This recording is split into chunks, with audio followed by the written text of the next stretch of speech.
এইভাবে একবার পাকা তালের মুগশলা পিঠে বানিয়ে দেখুন। এই পিঠে বানানো জলের মতন সহজ, যেমন সহজ তেমন খেতেও দারুণ লাগে। একদমই অল্প সময়ে কোনো রকম ঝামেলা ছাড়াই পিঠে বানাতে ইচ্ছে হলে এই পিঠেটা বানিয়ে নিতে পারেন। দারুণ লাগে খেতে, একদমই অল্প সময়ের মধ্যেই রেডি হয়ে যাবে। পিঠে হবে একদম নরম তুলতুলে, মুখে দিতেই মিশে যাবে। এইভাবে পিঠে তৈরি করলে দেখবেন একটার জায়গায় 10টা খেয়ে নিতে পারবেন। এই পিঠের স্বাদ এতটাই হবে। নমস্কার বন্ধুরা, নতুন একটা পর্ব দেখার জন্য আপনাদের সকলকে স্বাগত জানাই। আজকে বানিয়ে দেখাবো পাকা তালের নরম তুলতুলে মুগশলা পিঠে। এই পিঠে বানানো যেমন সহজ, খেতেও দারুণ লাগে। তো চলুন, আশা করছি রেসিপিটি অনেক ভালো লাগবে। একটা পাকা দেখে তাল নিয়েছি, তালের কাতটা এবার একটু ছাড়িয়ে নেব।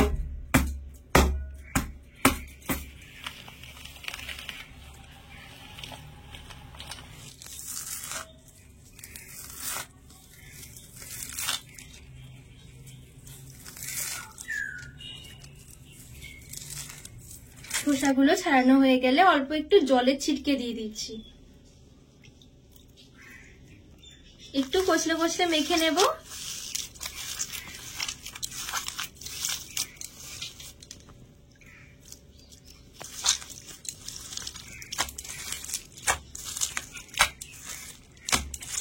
তালগুলো কচলানো হয়ে গেলে গ্রেটারের সাহায্যে একটু ঘষে নেব।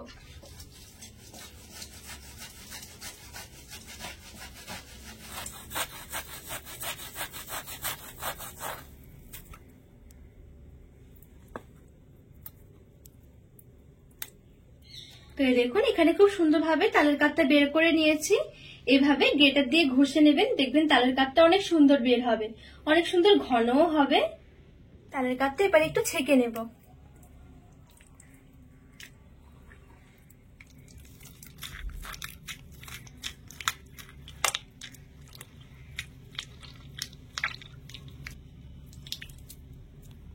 তালের কাতটা এখানে খুব সুন্দরভাবে ছেঁকে নিয়েছি। এবারে গ্যাস ধরিয়ে একটা কড়াই বসিয়ে দিয়েছি। কড়াইয়ে 1 কাপ দিয়ে দিচ্ছি তালের কাঠ।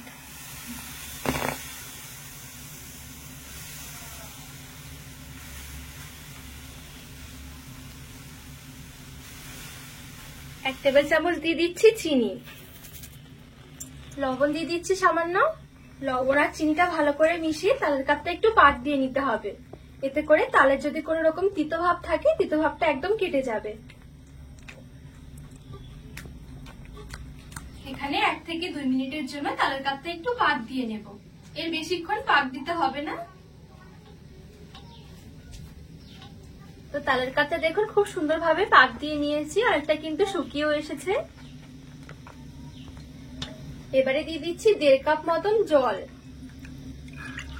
জলের সাথে ভালো করে তালের কাঠটা মিশিয়ে নিতে হবে। জলের সাথে তালের কাঠটা খুব ভালোভাবে মিশিয়ে নিয়েছি। এবার একটু ফুটিয়ে নেব।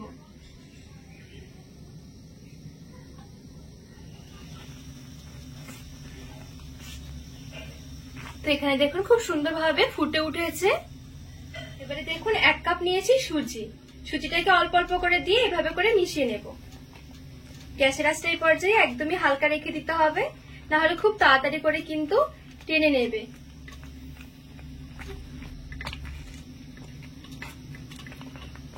সবটুকু সুজি দিয়ে ভালো করে মিশিয়ে নেব, আর একদম হালকা আছে নেড়ে চেড়ে কিছুক্ষণ রান্না করতে থাকবো।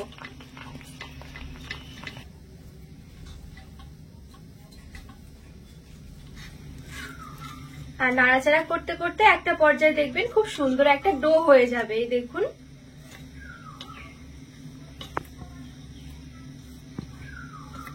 ডোটা এবারে গ্যাসের আঁচ থেকে নামিয়ে নেব। ডোটা একটা থালার মধ্যে নামিয়ে এবারে একটু ঠান্ডা করে নেব। এই মুগশলা পিঠের জন্য একটা নারকেলের কাঁচা পুর তৈরি করব। তো এখানে একটা বাটি নিয়েছি, বাটির মধ্যে নিয়ে নিচ্ছি 1 মালা নারকেল কোড়া। গুঁড়ো দুধ দিয়ে দিচ্ছি 3 টেবিল চামচ। চিনি দিয়ে দিচ্ছি 3 টেবিল চামচ। সবকিছু ভালো করে একটু মিশিয়ে নেব। আর এই নারকেলের কাঁচা পুরের জন্য নারকেলটা চেষ্টা করবেন একটু মিহি করে কুড়িয়ে নেওয়ার, তাহলে দেখবেন পুরটা অনেক সুন্দর হবে। এভাবে এই নারকেলের কাঁচা পুরটা বানিয়ে দেখবেন, দারুণ লাগে খেতে। তো এখানে দেখুন খুব সুন্দরভাবে পুরটা রেডি হয়ে গেছে। এবারে পুরটা ঢাকা দিয়ে এক সাইডে রেখে দেব। আর যে ডোটা আমি রেডি করে রেখেছি, ডোটা কিন্তু হালকা ঠান্ডা হয়ে গেছে। এবারে একটু ভালো করে মেখে নিতে হবে। আর মাখার সময় হাতের মধ্যে একটু তেল মেখে নেবেন, তাহলে দেখবেন অনেক সুন্দর মাখা হবে। আর এই পর্যায়ে ডোটা একটু ভালো করে মেখে নিতে হবে।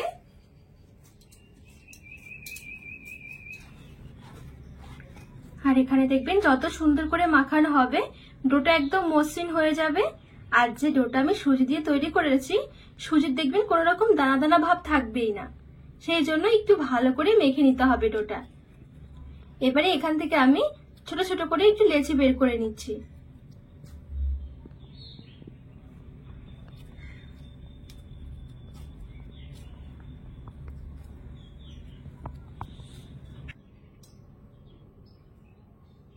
তো এখানে খুব সুন্দর করে ছোট ছোট করে আমি লেচি বের করে নিয়েছি। চাটুর মধ্যে একটা লেচি নিয়ে প্রথমে একটু গোল করে নিতে হবে। একটু ময়দা ছড়িয়ে দিচ্ছি। এবার একটু বেলে নেব। তো এই দেখুন হালকা হাতে খুব সুন্দরভাবে বেলে নিয়েছি। খুব বেশি মোটা নয়, আবার কিন্তু খুব বেশি পাতলাও নয়, ঠিক এমন ভাবে বেলে নিতে হবে। একটা গ্লাসের সাহায্যে এভাবে গোল করে একটু কেটে নেব। তো এই দেখুন খুব সুন্দরভাবে কেটে নিয়েছি। এতে করে কি পিঠেগুলো অনেক সুন্দর হবে, সবগুলো পিঠে ঠিক একই রকম হবে। এবারে এদিকে যে পুরটা রেডি করেছি, একটু পুর নিয়ে নিচ্ছি। পুরটা মাঝখানে দিয়ে দেবো এভাবে করে। এবারে ঠিক এইভাবে করে ভাঁজ করে নিচ্ছি। আর এই মুখটা ভালো করে বন্ধ করে দিতে হবে।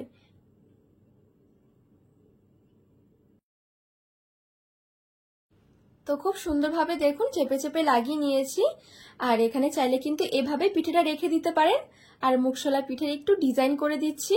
হালকা করে এভাবে একটু মুড়িয়ে মুড়িয়ে ডিজাইন করে নিতে পারেন, খুব সুন্দর হবে। তাছাড়া চাইলে আপনাদের পছন্দ মতন যে কোনো ডিজাইন করে নিতে পারেন।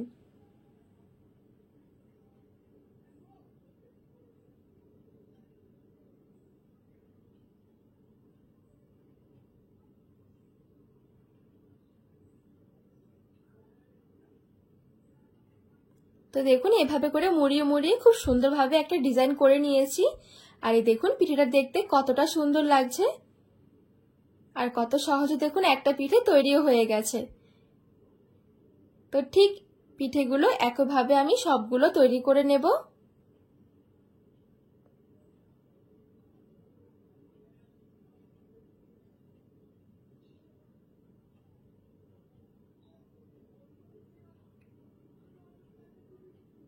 তো এই দেখুন সবগুলো পিঠে খুব সুন্দরভাবে তৈরি করে নিয়েছি।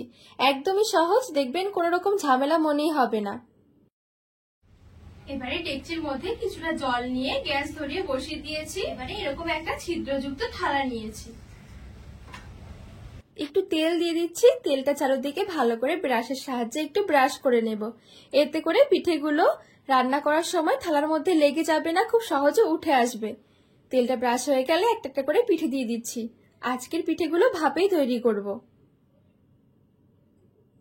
এবারে ঢাকা চাপা দিয়ে মিডিয়াম আঁচে গ্যাসের আঁচটা রেখে 5 মিনিটের জন্য ঢেকে রেখে দেব। তো এখানে পুরো 5 মিনিটের জন্য ঢেকে রেখে দিয়েছি। যদি জলটা গরম থাকে তাহলে দেখবেন 5 মিনিটও সময় লাগবে না। তো এখানে এই পিঠেগুলো তৈরি হয়ে গেছে। এইবারে শুধু গরম গরম পরিবেশন করার পালা। একটা প্লেটের মধ্যে তুলে সাজিয়ে নিচ্ছি।